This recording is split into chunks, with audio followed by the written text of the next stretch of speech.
Welcome to online classes. Good morning all of you. मैं मनीष यादव हिंदी विषय की चर्चा करेंगे और बात करेंगे कि हिंदी विषय बहुत ही अपने आप में बहुत ही आसान सब्जेक्ट होता है। अगर कुछ कुछ बारीकी चीज़ें देखा जाए तो हम लोग बहुत ही कम समय में अच्छे नंबर ला सकते हैं। इसलिए हमें उन बिंदुओं को देखना है जिन बिंदुओं से ज़्यादा प्रश्न आते हैं, और प्रश्न कहाँ से आते हैं, कैसे आते हैं, वो सभी आप लोग एक बार एनालिसिस कर लीजिए, ताकि क्लास में जब भी ऑनलाइन या ऑफलाइन क्लास चले तो उसमें आप लोग बेहिचक आप टीचर से प्रश्न पूछ सकें कि हाँ सर, इस टॉपिक से ये वाला प्रश्न हमें नहीं समझ में आ रहा है। इसलिए हम चाहेंगे कि आप लोग के जितने भी बड़े भैया दीदी जो भी एग्ज़ाम दिए हैं हाई स्कूल का, इस वर्ष चाहे पिछले वर्ष का कुछ पेपर के सीरीज़ ले लीजिए और उसमें देखिए कि किस तरह का प्रश्न पूछता है, किस तरह का पैटर्न आप लोगों का होता है। हमारे पास इस समय मॉडल पेपर है या प्रीवियस पेपर कह सकते हैं, वह है कक्षा 10 का और हिंदी विषय का। तो उसमें जो है कि पेपर का थीम दिया हुआ है कि आपके पेपर कैसे हैं, उसको आप लोग देख लेंगे, एनालिसिस कर लेंगे, तो आप लोगों को परीक्षा हाल में जब भी पेपर देंगे तो आपको एक आइडिया खाका दिमाग में तैयार हो जाता है कि हमें किन किन बिंदुओं को पढ़ना है। ठीक है, इसलिए आप लोग इस ग्रुप में मैंने भेज दिया है और आप लोग देख लीजिएगा, मैंने पेपर भेज दिया है और आप लोग भी उसमें पेपर को देखिए और जिसके पास प्रीवियस पेपर हो उसे अपलोड कीजिए। सो गाइज, हम आगे चर्चा करेंगे कि हिंदी का जो पेपर है वो कितने घंटे और कितने नंबर का होता है। तो आपको मैं बता दूं कि जो पहले एग्ज़ाम हुआ करते थे तो उसमें 100 नंबर का आपका पेपर होता था, लेकिन पिछले 2012 के बाद ये जो पैटर्न है चेंज हो गया है। 30 नंबर आंतरिक मूल्यांकन और 70 नंबर बाह्य मूल्यांकन होता है। 30 नंबर आंतरिक मूल्यांकन जो विद्यालय की तरफ से मिलता है। अब विद्यालय में वो 30 नंबर किस तरह से मिलेगा? आपके अनुशासन से, आपके उपस्थिति से, आपका कार्य व्यवहार से। इससे क्या है, कुछ इस तरह से नंबर आपको मिलते हैं 30 नंबर। और जो 70 नंबर का है वो बाह्य मूल्यांकन होता है, आपका पेपर होता है और उस पेपर में आप लोग जितना अच्छे से कॉपी लिखेंगे उस हिसाब से आपकी कॉपी चेक होगी और आप सभी लोगों को नंबर मिलेगा। सो हम बात करेंगे कि जो पेपर है वो कितने घंटे का होगा। तो आपका पेपर 3 घंटा 15 मिनट का होगा। सो 3 घंटा 15 मिनट मतलब ऊपर के जो 15 मिनट होते हैं वो आपका पेपर पढ़ने के लिए निर्धारित होता है। उसमें कोई भी अध्यापक या कोई भी स्टाफ आपको परेशान नहीं करेगा। ठीक, इसके बाद आपके बचे 3 घंटे। 3 घंटे में आप अपना प्रश्न का उत्तर देंगे और बात करेंगे, अगले सीरीज में बात करेंगे कि प्रश्नों की संख्या कितनी होती है। तो प्रश्नों की संख्या 12 होती है।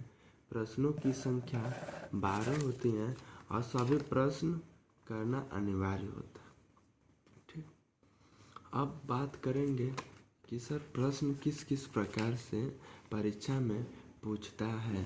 तो प्रश्न आपका ज़्यादा नहीं, पहला आता है बहुविकल्पी, मतलब प्रश्न नंबर 1 और प्रश्न नंबर 2 में दोनों मिलाकर बहुविकल्पी और अतिलघु उत्तरीय प्रश्न आते रहते हैं। ठीक, बहुविकल्पी और अतिलघुत्तरीय प्रश्न।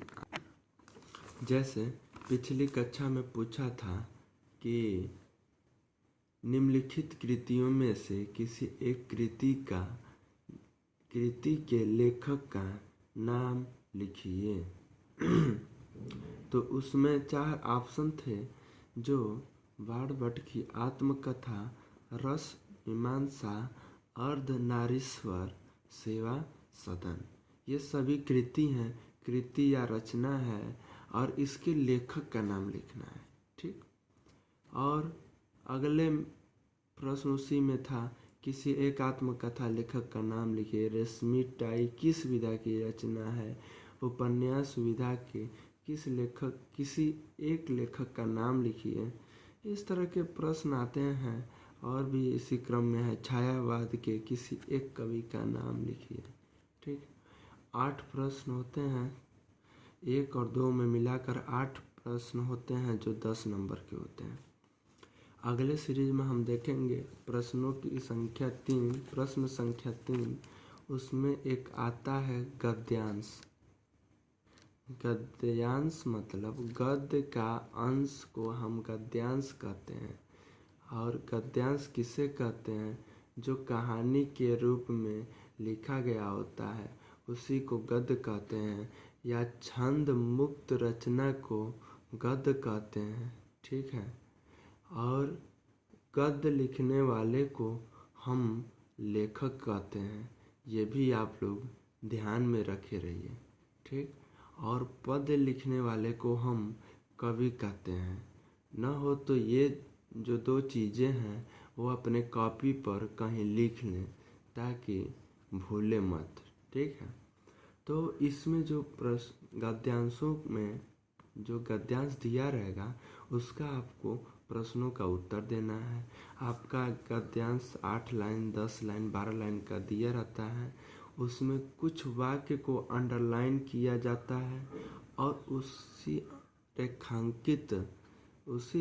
रेखांकित अंशों की व्याख्या करनी होती है, और उसका संदर्भ लिखना होता है, और उससे संबंधित प्रश्न पूछा जाता है। ठीक। 3 प्रश्न होते हैं जो 2-2 नंबर के होते हैं, और आसानी से 6 नंबर मिल जाता है। और इसमें भी खंड क और ख होता है, दोनों में से किसी एक को करना होता है। आगे है प्रश्न संख्या 4। और प्रश्न संख्या 4 में निम्नलिखित पद्यांशों में किसी एक पद्यांश की संदर्भ सहित व्याख्या तथा उसकी काव्य सौंदर्य स्पष्ट कीजिए। इसमें कोई पद्य होगा। पद्य का अंश को हम पद्यांश कहते हैं, और छंद युक्त रचना को हम पद्य कहते हैं, और पद्य को लिखने वाले को हम कवि कहते हैं। ठीक। तो इसमें भी पूर्वोत्तर की तरह 3 प्रश्न पूछा जाता है। यह किसकी रचना है, इसका संदर्भ लिखिए और व्याख्या कीजिए। बस 3 प्रश्न इसमें लिखना है। तीनों के 1-1 नंबर मिलते हैं, 2 के 1-1 और व्याख्या के 4। टोटल आपको 6 नंबर इसमें भी प्राप्त हो जाते हैं आसानी से। और बात करेंगे प्रश्न संख्या 5 की। प्रश्न संख्या 5 में प्रश्न संख्या 5 में क भाग में मतलब क डिवाइड करके पूछा जाता है। क में निम्नलिखित लेखकों में से किसी एक लेखक का जीवन परिचय दीजिए एवं उनकी किसी एक रचना का नाम लिखिए। जैसा कि लेखक जब कहा है तो आप लोगों के दिमाग में एकदम बैठ जाना चाहिए कि लेखक कौन होता है। जो गद्य लिखता है उसे हम लेखक कहते हैं। तो आपका मंत्र है, मतलब आपके जितने भी लेखक लोग लिखे हैं गद्य कहानी, वे सभी आपके गद्य होते हैं और उन्हीं को लेखक कहते हैं। जो गद्य लिखता है उसे हम लेखक कहते हैं।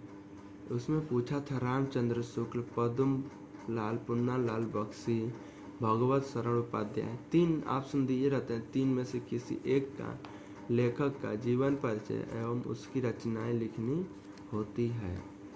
और उसी में प्रश्न संख्या 5 में ख में किसी एक कवि का जीवन परिचय और उसकी रचनाएं लिखनी होती है।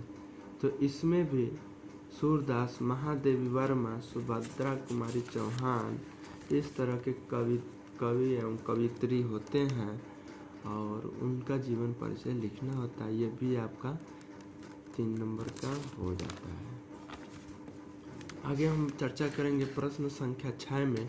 तो इसमें दिया होता है कि निम्नलिखित संस्कृत गद्यांश का संदर्भ सहित अनुवाद कीजिए। इसमें क्या है कि आपका संस्कृत का कुछ पैसेज दिया रहेगा, उसमें क्या है कि आपका व्याख्या करना रहेगा। कोई भी गद्य का अंश रहेगा, वो संस्कृत का गद्य का अंश रहेगा, उसी गद्य को पढ़कर उसी दी गई लाइन को हम पढ़ेंगे और उसकी हम व्याख्या हिंदी में करेंगे, मतलब हिंदी में अनुवाद करेंगे और उसका संदर्भ लिखेंगे। इस तरह से हमें 4 नंबर इस प्रश्न से प्राप्त होता है। अगला प्रश्न आता है प्रश्न संख्या 7। और प्रश्न संख्या 7 में है क में कि एक श्लोक लिखना होता है। आपको कोई भी कंठस्थ श्लोक हो जो याद किया हुआ हो अपनी पाठ्य पुस्तक से, उसे आप लिखिए जो इस प्रश्न पत्र में न आया हो। जैसे पद्य में न आया हो, जैसे पद्यांश लिखने के लिए आया था ना, वो व्याख्या करने के लिए प्रश्न संख्या 4 में, तो उसमें न आया हो, मतलब इस पूरे प्रश्न पत्र में न आया हो, उस श्लोक को आप लोग लिख लीजिए जो आपका 2 नंबर का होता है। और फिर ख वाला क्वेश्चन है 7वें का, जिसमें किन्हीं 2 प्रश्नों के उत्तर दीजिए। आपके 4 ऑप्शन रहेंगे, 4 में से किसी 2 का संस्कृत में उत्तर देना होता है। और हम बात करेंगे अगले प्रश्नों की श्रृंखला में प्रश्न संख्या 8। उसमें है 8 में पूछा जाता है आपका रस पूछा जाता है, अलंकार पूछा जाता है, छंद पूछा जाता है, समास पूछा जाता है। इस तरह से अलग अलग परीक्षा में अलग अलग पूछा जाता है। रस में हास्य रस, करुण रस, विभत्स रस, वियोग रस, वीर रस, सभी अनेकों प्रकार के प्रश्न आते रहते हैं। इसी साल हास्य रस अथवा करुण रस की परिभाषा पूछा गया था। और अलंकार में उपमा अलंकार, उत्प्रेक्षा अलंकार पूछा गया था। उसमें भी अनुप्रास होता है, उत्प्रेक्षा और भी बहुत सारे अलंकार होते हैं जो परीक्षाओं में पूछा जाता है कि उसका परिभाषा लिखिए और उदाहरण लिखिए। रोला, सोरठा, छंद, चौपाई आदि सभी छंद के पार्ट्स होते हैं, छंद के प्रकार होते हैं जो परीक्षाओं में पूछे जाते हैं। आगे हम प्रश्नों की श्रृंखला में बात करेंगे प्रश्न संख्या 9 में। उसमें क्या है कि उपसर्ग पूछता है कि निम्नलिखित उपसर्गों में से किन्हीं 3 के मेल से एक नया शब्द बनाइए। तो आपके 5 उपसर्ग दिए गए होते हैं, उस 5 उपसर्गों में से किसी भी 3 का आप लोग नया शब्द बनाइए। 3 उपसर्ग का प्रयोग करके 3 नया शब्द बनाइए और आपके 3 नंबर यहाँ से आसानी से प्राप्त हो जाते हैं। और उसमें क है, क के बाद ख, निम्नलिखित में से किन्हीं 2 प्रत्ययों का प्रयोग करके एक एक शब्द बनाइए। यहाँ पे प्रत्यय है, यहाँ पे भी 2 का बनाना है, एक एक नंबर मिल जाएगा। जैसे त्वा है, त्वा का महत्व, पठत्व। प्रत्यय का मतलब होता है किसी भी शब्द के अंत में नया शब्द जुड़कर जब नया अर्थ देता है उसी को हम प्रत्यय कहते हैं। ठीक, अगला क्वेश्चन आता है कि निम्नलिखित में से किन्हीं 2 के समास विग्रह कीजिए तथा समास का नाम लिखिए।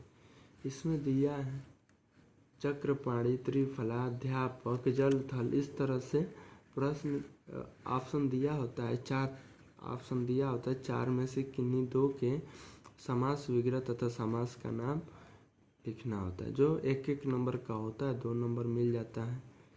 फिर निम्नलिखित में से किन्हीं 2 शब्दों के तत्सम रूप लिखिए।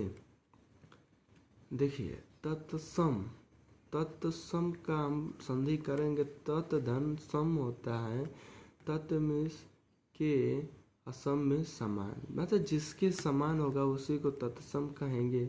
तो जो संस्कृत के समान होगा, जो हिंदी से सुधरा हुआ रूप होता है, उससे हम तत्सम कहते हैं, और वो संस्कृत का सुधरा हुआ रूप होता है, उसे हम तत्सम कहते हैं। जैसे आग है, आग का अग्नि, इस तरह के कोयल, आज, गागर, इस तरह के होते आते रहते हैं परीक्षाओं में। 4 ऑप्शन होता है, 4 में से किन्हीं 2 का तत्सम लिखना होता है।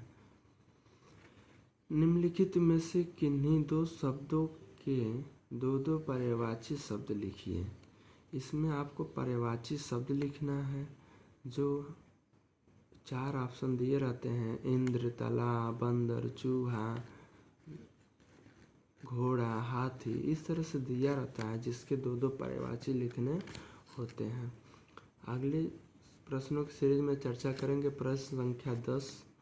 प्रश्न संख्या 10 में है कि किन्हीं 2 में संधि विच्छेद कीजिए तथा संधि का नाम लिखिए। इसमें भी 4 दिया रहता है, 4 में से किसी भी 2 का संधि विच्छेद करना होता है और उसका नाम लिखना होता है। खंड उसी में 10वें का ख। अगला प्रश्न है, निम्नलिखित शब्दों के तृतीया विभक्ति बहुवचन के रूप में लिखिए। तो इसमें हम कारक जब पढ़ेंगे तो इसमें ये सभी क्लियर हो जाएंगे कि कौन सा विभक्ति है, कौन सा वचन है। ठीक, आगे है, निम्नलिखित में से किसी एक के धातु लकार पुरुष तथा वचन का उल्लेख कीजिए। इसमें धातु भी पढ़ना है, लकार भी देखना है, पुरुष भी देखना है कि कौन सा पुरुष मध्यम है, उत्तम है। ठीक, वचन है, पुल्लिंग, स्त्रीलिंग, इस तरह का आपका पूछा जाता है। 4 ऑप्शन होते हैं, 4 में से किसी एक का देना होता है जवाब। उसमें अगला प्रश्न आता है, निम्नलिखित में से किन्हीं 2 वाक्यों का संस्कृत में अनुवाद कीजिए। तो 5 ऑप्शन होते हैं, 5 ऑप्शन में किसी 2 का संस्कृत में अनुवाद करना होता है। जैसे हमें देशभक्त होना चाहिए, भारतीय संस्कृति सर्वश्रेष्ठ है, हमें गीता पढ़नी चाहिए, वृक्ष से पत्ते गिरते हैं। ठीक, अगला प्रश्न संख्या 11। इसमें दिया है कि निम्नलिखित विषयों में से किसी एक विषय पर निबंध लिखिए। तो आपको निबंध लिखना है जो 6 नंबर का होता है। जैसे मेरी प्रिय पुस्तक, परिश्रम का महत्व, जनसंख्या वृद्धि की समस्या का निवारण, स्वदेश प्रेम, किसी की गई यात्रा का रोचक वर्णन। ठीक, अगला प्रश्न है प्रश्न संख्या 12 कि अपने पठित खंड काव्य के आधार पर निम्नलिखित प्रश्नों में से किसी एक का उत्तर दीजिए। आपका 3 नंबर का यह प्रश्न होता है, जो आप लोग बिना मेहनत किए हुए आप लोग आराम से 3 नंबर ला सकते हैं। खाली समय में आप लोग खंड काव्य पढ़ें, जो पीछे दिया रहता है कहानी की तरह होता है, उसे आप लोग खूब आसानी से पढ़ सकते हैं और अच्छा नंबर ला सकते हैं। तो उसमें मेघदूत खंड काव्य की कथा वस्तु लिखिए। मुक्तिदूत खंड काव्य के नायक का चारित्रिक विशेषताओं का प्रकाश डालिए। इस तरह से प्रश्न आते रहते हैं। ज्योति ज्वार खंड काव्य कथा वस्तु लिखिए। मेवाड़ मुकुट खंड काव्य के द्वितीय सर्ग लक्ष्मी का सारांश लिखिए। इस तरह से प्रश्न बहुत आसान आते रहते हैं, जो आप लोग बहुत आसानी से नंबर ला सकते हैं। इसी क्रम में है कर्ण खंड काव्य की कथा वस्तु लिखिए। कर्मवीर भरत खंड काव्य के आधार पर कैकेयी का चरित्र चित्रण कीजिए। ठीक है, थैंक यू। यह वीडियो कैसा लगा आप लोग कमेंट करके बताएं, और अगले दिन आपको अगली वीडियो में क्या बात पढ़ाया जाए उसको भी कमेंट करके बताएं, ताकि उस पे आप लोगों को वीडियो दिया जाए और आप लोग घर पे रहें और घर से ही पढ़ें। 1 घंटा समय निकालिए हिंदी के लिए, और यूट्यूब के अलावा घर पे भी पढ़ते रहिए। जय हिंद, वंदे मातरम। Thank you.